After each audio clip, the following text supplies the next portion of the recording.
Hello everyone, welcome back to my YouTube channel. तो अगर आपका डीएसएसबी एमटीएस का एग्जाम आने वाला है तो आज की वीडियो आपके लिए बहुत ज़्यादा इम्पोर्टेंट होने वाली है, क्योंकि आज मैं आपको एएसएस और फॉरेस्ट गार्ड के हाल ही हुए एग्जाम के एनालिसिस के आधार पे बताऊंगी कि आखिर कौन कौन से टॉपिक्स है जिस पे आपको ज़्यादा फोकस करना है। तो चलिए बिना समय बर्बाद करते हुए शुरू करते हैं।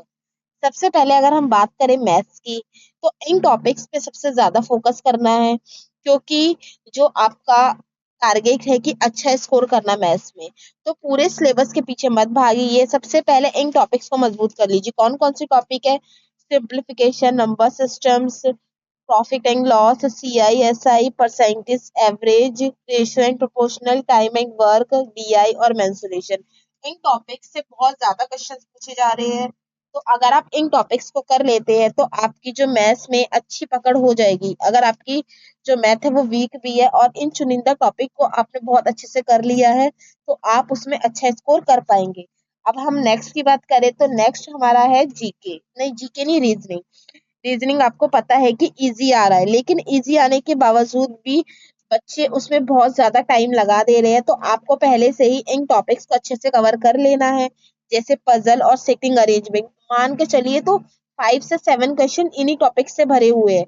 सर्कुलर और लीनियर सिटिंग जो है वो पूछी जा रही है। वॉवल बेस्ड क्वेश्चन हर एक शिफ्ट में मान के चलो 4 से 5 6 इतने क्वेश्चन है वॉवल बेस्ड वाले। कोडिंग, डिकोडिंग, ब्लड रिलेशन और रैंकिंग, और इन्हीं क्वेश्चंस में ज्यादा टाइम भी लग रहा है। सबसे ज्यादा टाइम क्या है? पजल वाले और सिटिंग अरेंजमेंट में ज्यादा लग रहा है। तो आप इन टॉपिक्स को पहले से ही अच्छा करके चलिए, जिससे क्या है आपका जो टाइम है वो बच सके। अब हम नेक्स्ट बात करेंगे जीके जीएस। तो जीके जीएस का जो लेवल है थोड़ा हार्ड आ रहा है। क्यों आ रहा है? क्योंकि अभी हाल ही में हमने देखा है कि जो भी करंट अफेयर्स पूछी जा रही है उसमें 12 से जो 13 क्वेश्चन है करंट अफेयर्स के पूछे जा रहे हैं, और जो मोस्टली जो करंट अफेयर्स है वो 2025 से पूछी जा रही है।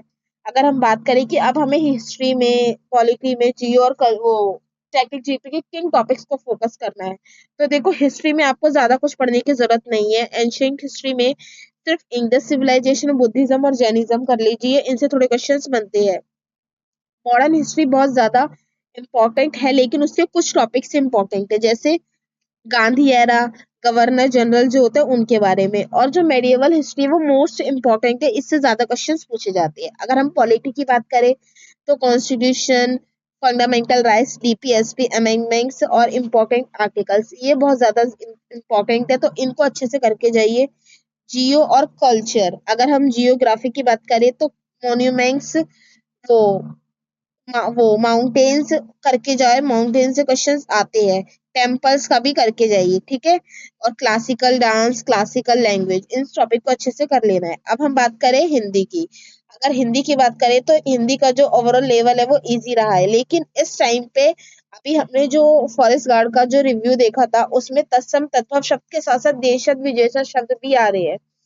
तो ये जो शब्द होते हैं ना, ये बच्चों को बहुत ज्यादा कंफ्यूज करते हैं, तो आप इनकी अच्छे से प्रैक्टिस कर लीजिए। मुहावरे, लोकोक्ति आप अच्छे से कर लेते हैं।